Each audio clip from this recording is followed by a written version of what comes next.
EVMs को, machine को रद्द करके वापस बैलेट पेपर पे ही चुनाव कराए जा रहे हैं। अभी आप देख रहे हैं पिछले 2 दिन से जिस तरीके से मीडिया में चल रहा है, गुजरात का रिजल्ट आने के बाद कल से कैसा मीडिया में चल रहा है। गुजरात में भी आपकी सरकार थी, हिमाचल प्रदेश में भी आपकी सरकार थी और दिल्ली कॉरपोरेशन में भी आपकी सरकार थी।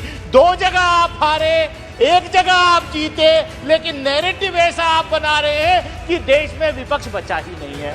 कि आप जो है, देखिए ये ट्रेजरी बेंचेस के लोग क्या बीमारी है, मतलब इनके एजेंडे को जब मैं एक्सपोज करने खड़ा होता हूं तभी जो है शोर मचाना शुरू कर देते हैं। अब क्या कहीं ऐसा तो नहीं कि छोटी छोटी बीच बीच में एक जगह जिताते रहो, बताते रहो और असली जो है मलाई काटने का जब मौका है तो आप आते रहो। इलेक्ट्रल बॉन्ड सबसे बड़ा भ्रष्टाचार इस देश में चुनाव के अंदर अगर कोई चीज है तो वो इलेक्ट्रल बॉन्ड्स के माध्यम से है। सभापति महोदय,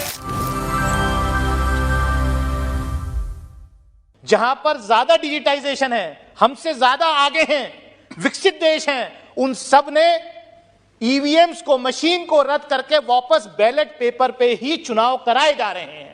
और जनता का विश्वास क्योंकि उठ रहा है, बार बार ईवीएम्स के जरिए से जो चुनाव होते हैं उस पर कहीं ना कहीं शक हो रहा है, इसलिए इसमें अमेंडमेंट करने की बहुत ही आवश्यकता है। मैं इसीलिए मैं कहना चाहता हूं सभापति महोदय कि हमारा देश मल्टी पार्टी डेमोक्रेसी है। जो संविधान के निर्माता थे बाबा साहब डॉक्टर भीमराव अंबेडकर और उनके साथी, बड़ी सोच समझ के हमने ये संसदीय प्रणाली उन लोगों ने इस देश को दी है। अब मल्टी पार्टी डेमोक्रेसी में क्या होगा, अभी आप देख रहे हैं पिछले 2 दिन से जिस तरीके से मीडिया में चल रहा है, गुजरात का रिजल्ट आने के बाद कल से कैसा मीडिया में चल रहा है कि पूरा एक पार्टी ने स्वीप कर दिया पूरे देश में, जैसे कोई दूसरी पार्टी है ही नहीं, कोई नेता है ही नहीं। अरे 3 जगह आपकी सरकारें थी, गुजरात में भी आपकी सरकार थी, हिमाचल प्रदेश में भी आपकी सरकार थी और दिल्ली कॉरपोरेशन में भी आपकी सरकार थी। 2 जगह आप हारे, 1 जगह आप जीते, लेकिन नैरेटिव ऐसा आप बना रहे हैं कि देश में विपक्ष बचा ही नहीं है। तो ये जो है, मैं कहना चाहता हूं आपसे सभापति महोदय, मैं आपके माध्यम से ये कहना चाहता हूं कि आप जो है, देखिए ये ट्रेजरी बेंचेस के लोग क्या बीमारी है, मतलब इनके एजेंडे को जब मैं एक्सपोज करने खड़ा होता हूं तभी जो है शोर मचाना शुरू कर देते हैं। अब क्या करें सभापति महोदय, मैं ये आपसे अगर मैं ये कह दूं तो बात बहुत हल्की हो जाएगी कि आपकी साजिश, ये कह रहे ईवीएम के माध्यम से जीत क्या है। कहीं ऐसा तो नहीं कि छोटी छोटी बीच बीच में एक जगह जिताते रहो, बताते रहो और असली जो है मलाई काटने का जब मौका है तो आप आते रहो।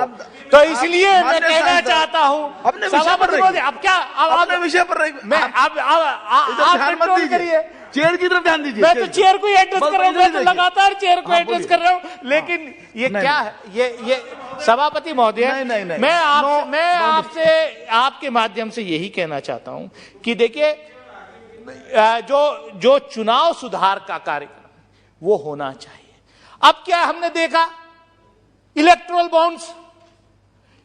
बॉन्ड्स के माध्यम से, भाई इलेक्ट्रल बॉन्ड सबसे बड़ा भ्रष्टाचार इस देश में चुनाव के अंदर अगर कोई चीज है तो वो इलेक्ट्रल बॉन्ड्स के माध्यम से है। सभापति महोदय, कि इस पार्टी को कितना चंदा कॉर्पोरेट हाउसेस देते हैं, कितना चंदा इलेक्ट्रल बॉन्ड्स के माध्यम से मिलता है, कितना चंदा मिलता है, ये चोरी का रास्ता हमने यहां से निकाल करके दे दिया। सबसे पहले अगर चुनाव सुधार पीपल रिप्रेजेंटेशन एक्ट में अमेंडमेंट होना चाहिए, और देखिए बड़े फाइनेंस बिल के माध्यम से लाए थे आपकी सरकार इलेक्ट्रल बॉन्ड्स को। कमाल है, आप चुनाव सुधार की बात नहीं कर रहे, आप जो है कह रहे हो 1 पार्टी रूल देश में रहे, इसलिए इस तरीके का बिल। और सभापति महोदय, मैं तो आपसे और कहना चाहूंगा, प्राइवेट मेंबर का, इंडिविजुअल मेंबर का अधिकार कि मल्टी पार्टी डेमोक्रेसी इस देश में है और राष्ट्रीय पार्टी बनाने के लिए अगर आप इतनी कंडीशंस आप लगा रहे हैं, अच्छा कौन सा फर्क पड़ जाता है राष्ट्रीय पार्टी बनने से? अगर मल्टी पार्टी नहीं होती, गुजरात में 2 पार्टी नहीं लड़ती, तो आज आप ये जश्न नहीं मना रहे होते। मैं वही कह रहा हूं, आज आप ये जश्न नहीं मना रहे होते। और राष्ट्रीय पार्टी का मतलब तो खाली एक सिंबल जो है वो रिजर्व हो जाता है। जो निर्दलीय लड़ते हैं, अब ये गृह राज्य मंत्री हैं। विपक्ष ने कितनी बार मांग करी, हमारे गृह राज्य मंत्री हैं। मैं वही तो कह रहा हूं, आप अपनी बात देखिए, इंडिविजुअल मेंबर को डिस्टर्ब करने खड़े होते हैं।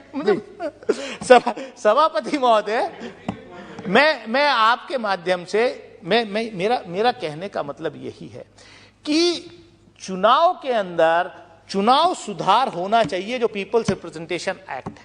लेकिन जिस तरीके की कंडीशंस का मैं कहना चाह रहा था कि आप तो सरकार हैं, आपकी सरकार है, ब्रूट मेजॉरिटी के साथ यहां सरकार है।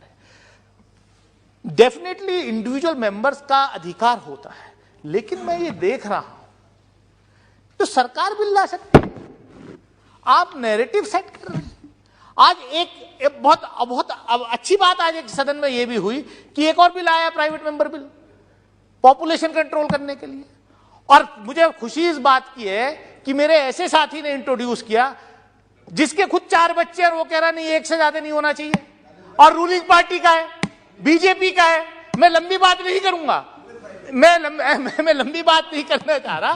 मैं यही कह रहा हूं कि नैरेटिव सेट करने के लिए आप इस तरीके ना प्लीज मैं सभापति महोदय, मैं यही कहूंगा कि पीपल रिप्रेजेंटेशन एक्ट में अमेंडमेंट होना चाहिए, लेकिन चुनाव सुधार के जो बड़े कार्यक्रम हैं, ठीक, उसको मेरी आपके माध्यम से सरकार से यह अपील है कि सरकार बिल लाए, एक बड़ा कॉम्प्रिहेंसिव बिल लाए जिसमें चुनाव सुधार का कार्यक्रम हो। ये जो है 1 पार्टी रूल का जो सपना ये देख रहे हैं, जो हमारे पूर्वजों ने जो आजादी दिलाई, जो ये संविधान बनाया, उसको लगातार डिस्ट्रॉय करने की जो कोशिश कर रहे हैं, वो नहीं होनी चाहिए। मैं इन्हीं शब्दों के साथ अपनी बात खत्म करता हूं।